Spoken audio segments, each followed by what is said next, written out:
नमस्कार दोस्तों। स्वागत है आपका अपने यूट्यूब चैनल करंट अफेयर 360 पर। करंट अफेयर 360 यूट्यूब चैनल पर हम day to day current affair को कवर कर रहे हैं और जितना भी आपको करंट अफेयर का पोर्शन करवाया जा रहा है उससे बाहर किसी भी एग्जाम में कोई भी क्वेश्चन नहीं आएगा, ये 100% श्योरिटी है। आज हम करते हैं 11 अक्टूबर की करंट अफेयर को डिटेल में कवर। आइए देखते हैं 11 अक्टूबर की करंट अफेयर। अंतर्राष्ट्रीय बालिका दिवस 11 अक्टूबर 2021। जो अंतर्राष्ट्रीय बालिका दिवस है वो 11 अक्टूबर को मनाया जाता है। हर साल 11 अक्टूबर को अंतर्राष्ट्रीय बालिका दिवस मनाया जाता है। इसकी शुरुआत वर्ष 2012 में यूएन ने की थी। किसने? यूनाइटेड नेशन ने वर्ष 2012 में इसकी शुरुआत की थी। इस दिवस को मनाने का उद्देश्य विश्व में बढ़ते महिलाओं के प्रति अत्याचारों और असमानताओं। इसको क्यों मनाया जाता है? जो महिलाओं के प्रति अत्याचार और असमानताएं बढ़ती है उस इसको मनाने का उद्देश्य यही है कि उनके ज़्यादा से ज़्यादा उनको जागरूक करना। कौन से अत्याचार? जैसे भ्रूण हत्या, दहेज प्रथा, बाल विवाह, अशिक्षा को समाप्त करना तथा उनके प्रति जागरूक करना है। अंतर्राष्ट्रीय बालिका दिवस 2021 की थीम, जो 2021 का अंतर्राष्ट्रीय बालिका दिवस था उसकी थीम थी डिजिटल पीढ़ी हमारी पीढ़ी।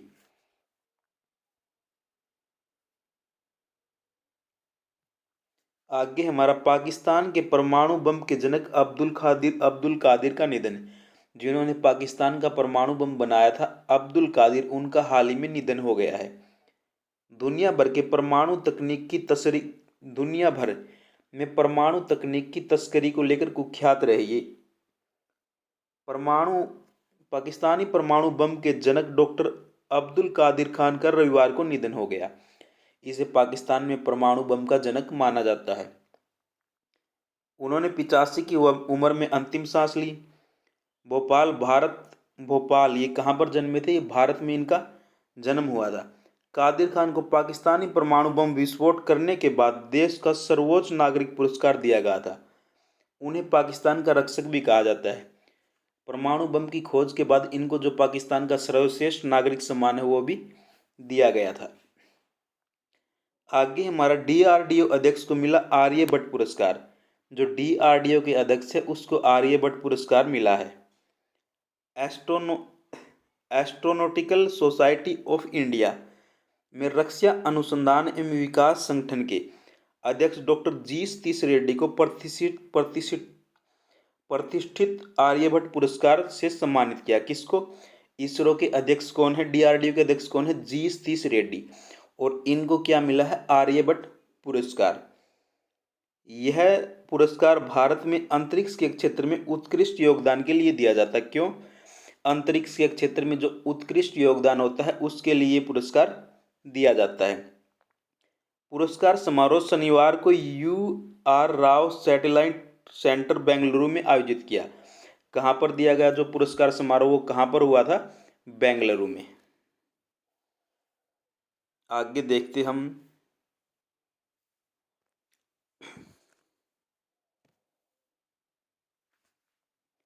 राजस्थान की अदिति महाशौरी को एक दिन के लिए बनी भारत की ब्रिटिश उच्चायुक्त। जो राजस्थान की एक अदिति महाशौरी है वो 20 साल की लड़की है और उसको एक दिन के लिए भारत में ब्रिटिश का उच्चायुक्त बनाया गया है। राजस्थान की 20 वर्षीय अदिति महाशौरी हाल ही में एक दिन के लिए भारत की ब्रिटिश में उच्चायुक्त बनी है। अदिति महाशौरी दिल्ली विश्वविद्यालय के मिराडा हाउस कॉलेज से भौतिक विज्ञान स्नातक की पढ़ाई कर रही है। किसकी? भौतिक विज्ञान स्नातक की वो पढ़ाई कर रही है। कहाँ से? मिराडा हाउस कॉलेज दिल्ली से। 11 अक्टूबर को अंतर्राष्ट्रीय बालिका दिवस मनाने के लिए 2017 से प्रतिवर्ष इस प्रतियोगिता का आयोजन किया जाता है। इस अखिल भारतीय प्रतियोगिता के विजेता के पास एक दिन के लिए राजनयिक मिशन का नेतृत्व करने का अनूठा अवसर मिलता है। आदित्य महाशौरी इस प्रतियोगिता की 5वीं विजेता है। 2017 से ये मनाया जा रहा है। इसमें एक प्रतियोगिता होती है, जो प्रतियोगिता में फर्स्ट विनर होता है उसको एक दिन के लिए राजनयिक मिशन का नेतृत्व करने का अवसर प्रदान होता है। तो इस साल जो 5वीं विजेता कौन थी? ये आदित्य माहेश्वरी थी। आगे हमारा पीयूष गुरबेले और रुपेश सोनी बने डांस दीवाने 3 के विजेता। जो पीयूष गुरबेले और रुपेश सोनी है, इन्होंने जो डांस दीवाने 3 का तीसरा संस्करण था वो जीता है। डांस दीवाने 3 के विजेता का ऐलान हो गया है। इस शो की ट्रॉफी पीयूष गुरबेले और रुपेश सोनी ने अपने नाम की। ये दोनों इस सीजन की दूसरी पीढ़ी के कंस्टेंट थे। आगे है विश्व बेघर दिवस कब मनाया जाता है? 10 अक्टूबर को। विश्व बेघर दिवस हर साल 10 अक्टूबर को मनाया जाता है। पहला विश्व बेघर दिवस 10 अक्टूबर 2010 को मनाया गया। इसकी शुरुआत कब हुई थी? 2010 में। इस दिवस का उद्देश्य बेघर लोगों की ओर ध्यान आकर्षित करना है और इनके साथ ही समुदाय के बेघर लोगों की मदद करना है। जो बेघर लोग होते हैं उनकी ओर ध्यान आकर्षित करना और उनका जो समुदाय है उनकी मदद करना इसका मुख्य उद्देश्य है। अब हम बढ़ते हैं आगे। मृत्युदंड के खिलाफ विश्व दिवस कब मनाया जाता है? 10 अक्टूबर को। जो मृत्युदंड दिया जाता है उसके खिलाफ जो विश्व दिवस मनाया जाता है वो कब मनाया जाता है? 10 अक्टूबर को। मृत्युदंड के खिलाफ विश्व दिवस हर साल 10 अक्टूबर को मनाया जाता है।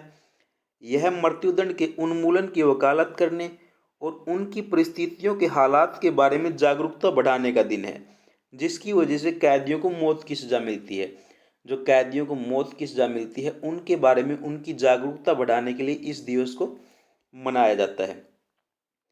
इस दिवस का आयोजन पहली बार 2003 में world coalition against the death penalty द्वारा किया गया था। किसके द्वारा? World coalition against the death penalty.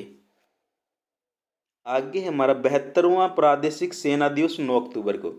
जो 72वां प्रादेशिक सेना दिवस है वो कब मनाया गया? 9 अक्टूबर को। प्रादेशिक सेना ने 9 अक्टूबर 2021 को अपना 72वां स्थापना दिवस मनाया। 18 अगस्त 1948 को प्रादेशिक सेना अधिनियम के तहत प्रादेशिक सेना अस्तित्व में आई। कब बनी थी जो प्रादेशिक सेना हमारी? 18 अगस्त 1948 को। प्रारंभ में प्रादेशिक सेना पैदल सेना, बख्तरबंद कोर, वायु रक्षा तोपखाने, सिग्नल आपूर्ति और अन्य विभागीय इकाइयां शामिल थी। इसी औपचारिक रूप से 1949 में पहले गवर्नर जनरल सी गोपालाचारी द्वारा शुरू किया गया था। किसको? जो भारत के पहले गवर्नर जनरल थे सी राजगोपालाचारी, उनके द्वारा जो प्रादेशिक सेना है इसकी औपचारिक रूप से शुरुआत की गई थी। आगे हमारा कैप्टन आलोक मिश्रा इंडिया पोर्ट्स ग्लोबल के एमडी बने। जो कैप्टन अशोक मिश्रा है उसको क्या बनाया गया है? इंडिया पोर्ट्स ग्लोबल का एमडी मैनेजिंग डायरेक्टर बनाया गया है। सरकार ने कैप्टन आलोक मिश्रा को इंडिया पोर्ट्स ग्लोबल लिमिटेड के प्रबंध निदेशक के रूप में चुना है। यह ईरान में एक रणनीतिक रूप से महत्वपूर्ण और भारत द्वारा वित्त पोषित 4 बाहर बंदरगाह को विकसित करने और चलाने की कार्यरत इकाई है। किसको? जो 4 बाहर बंदरगाह है उसको विकसित करके चलाने की एक इकाई। मिश्रा वर्तमान में gateway terminal India private limited, जिसका 74% स्वामित्व एपीएम टर्मिनल्स मैनेजमेंट्स और बीवी के पास है, में हेड ऑपरेशन ट्रांसफॉर्मेशन लीड है।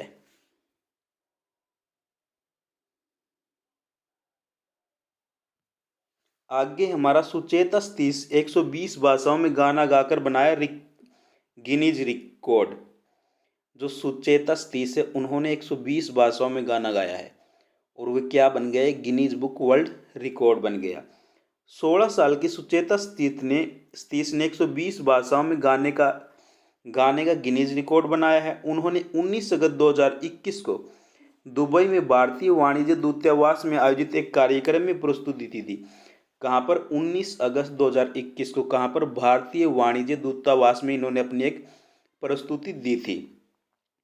उन्होंने 7 अक्टूबर 2021 को दुबई में प्रमाण पत्र और प्रशस्ति पत्र प्राप्त किया। उन्होंने 120 भाषाओं में लगातार 7 घंटे 20 मिनट तक गाया। कितने? 7 घंटे 20 मिनट और 120 भाषाएं। आगे हमारा संजय भार्गव स्टारलिंक उपग्रह ब्रॉडबैंड उद्यम के प्रमुख नियुक्त। जो संजय भार्गव है उनको जो स्टारलिंक ब्रॉडबैंड स्टारलिंक उपग्रह ब्रॉडबैंड उद्यम का प्रमुख नियुक्त किया गया है। संजय भार्गव भारत में एलोन मस्क के स्टारलिंक उपग्रह ब्रॉडबैंड के किसके भारत में जो स्टारलिंक उपग्रह ब्रॉडबैंड उद्यम है वो किसका है? एलोन मस्क का। और भारत में इसका नेतृत्व कौन करेंगे? संजय भार्गव। उन्होंने इससे पहले एलोन मस्क के एक टीम के हिस्से के रूप में काम किया था जिन्होंने इलेक्ट्रॉनिक भुगतान फर्म पेपैल की स्थापना की थी। किसकी स्थापना की थी इन्होंने? पेपैल की। भार्गव 1 अक्टूबर 2021 से प्रभावी स्पेस एक्स में स्टारलिंक के देश के निदेशक भारत के रूप में शामिल हुए हैं। अपनी पिछली भूमिका में भार्गव ने निवेश सलाहकार फर्म भरोसा क्लब की सह स्थापना की और इसके अध्यक्ष से जो निवेश सलाहकार फर्म थी भरोसा क्लब की सह स्थापना इन्होंने की थी। आगे है हमारा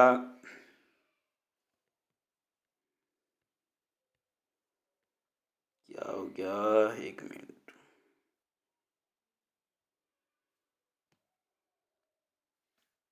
बाल रोग विशेषज्ञ वी.एस. नटराजन को मिला वयोश्रेष्ठ सम्मान।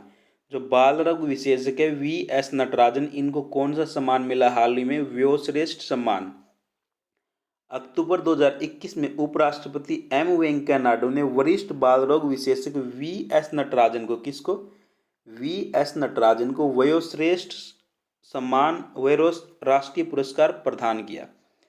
हर साल 1 अक्टूबर को विश्व बुजुर्ग दिवस पर केंद्रीय सामाजिक न्याय और आधिकारिकता मंत्रालय उन लोगों को पुरस्कार प्रदान करता है जिन्होंने बुजुर्ग बिरादरी में उल्लेखनीय सेवा की। किसको दिया जाता है? जिन्होंने बुजुर्गों की बिरादरी है उसमें उल्लेखनीय सेवा की है उसके लिए वयोश्रेष्ठ सम्मान दिया जाता है। वर्ष 2021 के लिए 13 व्यक्तियों और निजी संगठनों को पुरस्कार दिए। किसने? 13 व्यक्तियों और निजी संगठनों को 2021 में ये पुरस्कार दिए गए। आगे हमारा एड यूर मिर्च और कुटुटिक्टूर आम को मिला जीआई टैग। जो ये मिर्च है और कुटुटिक्टूर आम है इसको जीआई टैग मिला। जीआई टैग होता है हमारा भौगोलिक संकेत टैग। कुटटिक्टूर आम और एडम्यूर मिर्च को भौगोलिक टैग मिला है। एडम्यूर मिर्च का एक फल एक सिंगल बेरी है जिसमें त्रिकोणीय आकार और चिकनी सतह होती है। यह केरल के मलपुर जिले में उगाया जाता है। एडमूर मिर्च कहाँ उगाई जाती है? केरल के मलपुर जिले में। कुटटिक्टूर आम लोकप्रिय है और स्वादिष्ट पारंपरिक आम है जो भारत के केरल के कन्नूर जिले में कुटीटिक्टूर के आसपास और ग्राम पंचायतों में पाया जाता है। ये कहाँ पर जो आम है ये कन्नूर जिले में उगाया जाता है केरल में। आगे हमारा ईरान के पूर्व राष्ट्रपति अबोल हसन बानी सरदार का निधन। जो ईरान के पूर्व राष्ट्रपति से अबोल हसन बानी उनका हाल ही में निधन हो गया है। 1979 में इस्लामिक क्रांति के बाद ईरान के पहले राष्ट्रपति अबोल हसन बने। बानी सदर का अक्टूबर 2021 में निधन हो गया। बानी सदर फरवरी 1980 में इस्लामी पादरियों की मदद से अचानक ईरान के पहले राष्ट्रपति बने। कब? 1980 में ये इस्लामिक पादरियों की मदद से ईरान के पहले राष्ट्रपति बने थे। राष्ट्रपति बनने से पहले ये विदेश मंत्री थे। उन्होंने national council of resistance of Iran की सह स्थापना की। किसकी सह स्थापना की थी इन्होंने? National council of resistance of Iran. ये थे हमारे आज के 11 अक्टूबर के करंट अफेयर। बहुत अच्छे से डिटेल से करवा दी है। आपको जितना करवा जा रहा है उससे बार आपको कुछ भी कहीं भी कोई भी किसी भी प्रकार की बुक पढ़ने की भी ज़रूरत नहीं है। ये सफिशिएंट है। यहाँ से एक बार आप कर लोगे तो इससे ज़्यादा किसी भी एग्ज़ाम में कुछ भी नहीं आएगा। ठीक है। थैंक यू बच्चों। Have a nice day. पढ़ते रहो और आगे बढ़ते रहो।